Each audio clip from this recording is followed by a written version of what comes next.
नमस्कार, आप देख रहे हैं मानसिकता न्यूज और आपके साथ मैं हूं सौरभ दुबे।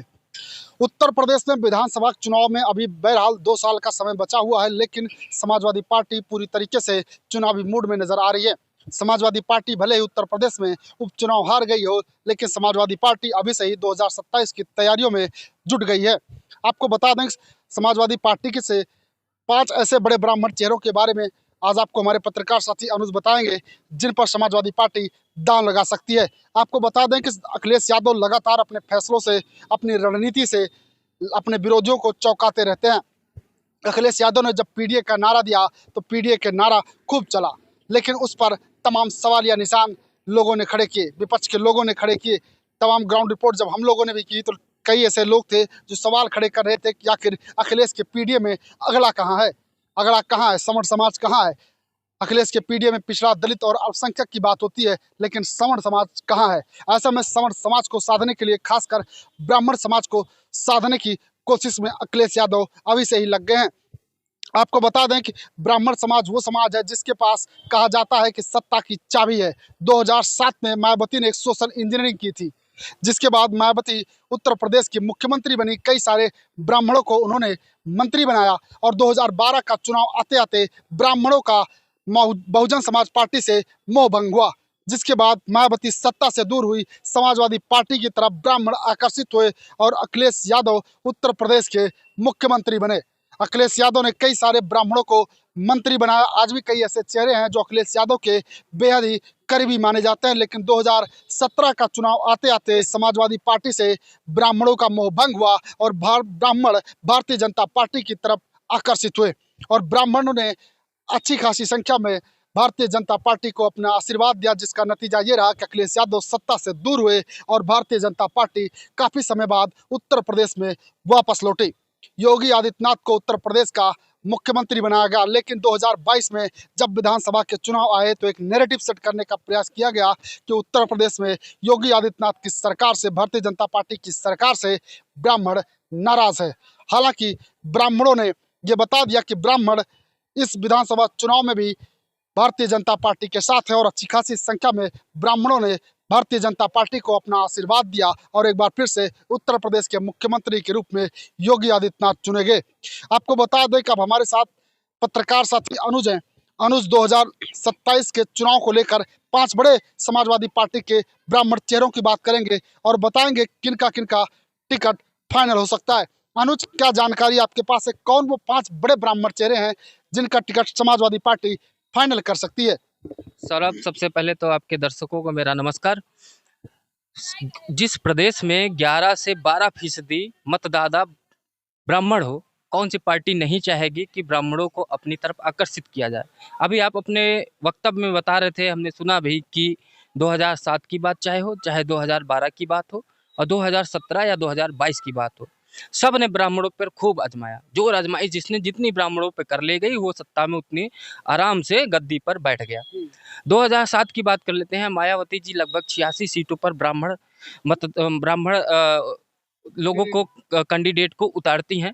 उसमें भारी मात्रा में ब्राह्मण जीत के आते हैं, जिसका रेशियो 90% रहता है। मंत्री बनाए जाते हैं, लेकिन फिर धीरे धीरे 2011 आता है और आते आते ब्राह्मणों का मुंह भंग हो जाता है इनसे और वो इनके विरोध में वोट जाके समाजवादी पार्टी को 2000 वोट बाद करें तो 2007 में बहुजन समाज पार्टी ने सतीश चंद्र मिश्रा और ब्रजेश पाठक को एक बड़े चेहरे के रूप में सामने रखा था। और जब 2012 की बात करें तो 2012 की क्या स्थिति हुई वो आप भी जानते हैं। भारतीय जनता समाजवादी पार्टी की तरफ माता प्रसाद पांडे, हाँ, जैसे आप 5 बड़े नामों की चर्चाएं कर रहे थे, तो मैं 5 बड़े नामों की सबसे पहला नाम ले लेता हूं, क्योंकि बुजुर्ग नेता भी हैं और नेता प्रतिपक्ष भी हैं उत्तर प्रदेश विधानसभा के इस समय पे, और जो है विधानसभा अध्यक्ष रह चुके हैं। इटवा के कई बार के विधायक हैं माता प्रसाद पांडे जी, जो समाजवादी पार्टी में एक कद्दावर नेता है। अच्छा, इसका सबसे बड़ा सबूत एक और हो जाता है कि जब अखिलेश यादव लोकसभा सीट जीतते हैं और लोकसभा में चले जाते हैं, तो बार बार ये सुनाई देता है कि पीडीए का नारा लगाने वाली समाजवादी पार्टी का कोई नेता प्रतिपक्ष, या तो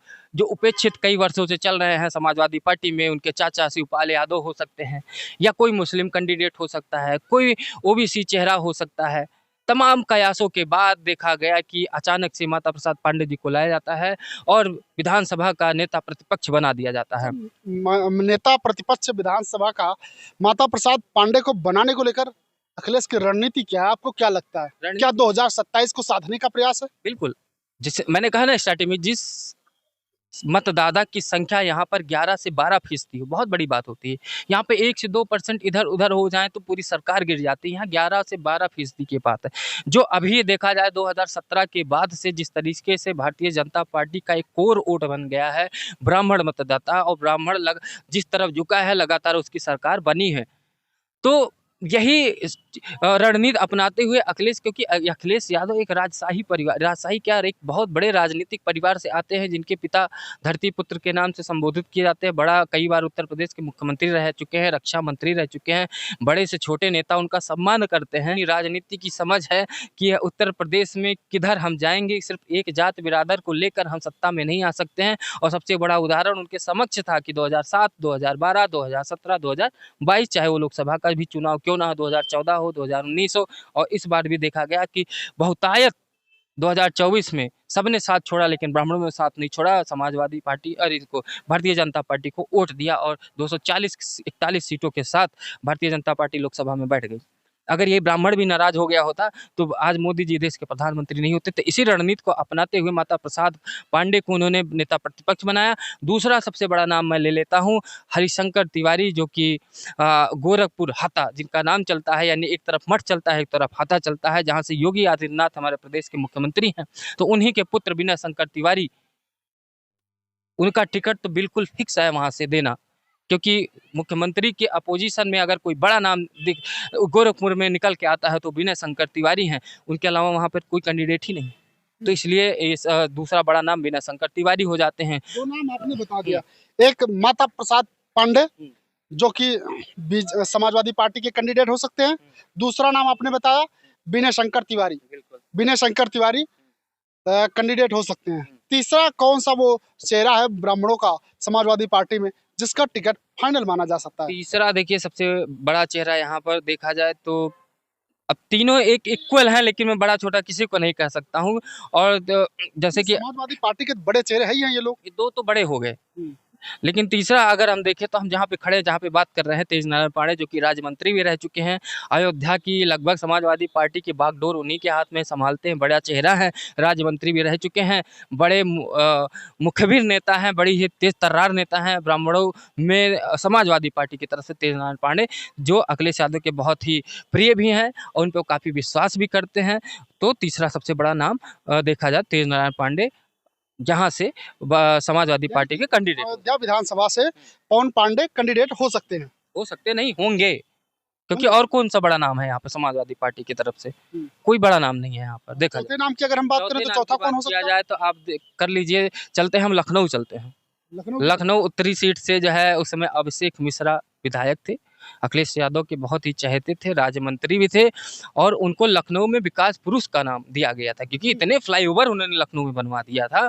और ब्राह्मण का नाम, ब्राह्मण में सबसे बड़ा नाम, और दूसरा चीज बहुत ही काबिल नेता, बहुत ही पढ़े लिखे नेता, IIM के प्रोफेसर भी हैं और बहुत सादगी से रहते हैं। और हमारे आप का कहने का मतलब, जो हम प्रोफेशन हमारा मीडिया, आप कोई भी चले जाए वो बहुत ही मतलब मीडिया का बहुत ही सम्मान करते हैं। ऐसे नेता बहुत कम होते हैं, तो ऐसे नेताओं की तारीफ करना तो बनता है जो हमारा आपका सम्मान भी करें। और क्या नाम है, लेकिन 2017 में क्या आता है दिमाग में, सॉरी 22 में, कि 22 में ये हार जाते हैं और ये समाजवादी सरोजिनी नगर से राजेश्वर सिंह, जो कि ED से रिटायर होके आए हुए थे।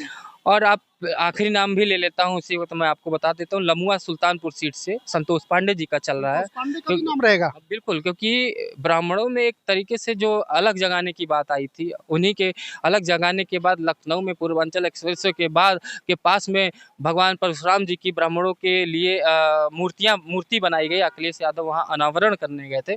तो एक बड़ा नाम संतोष पांडे का भी है और काफ़ी नामी गिरामी और चहेते नेता है जनता के वहाँ पे।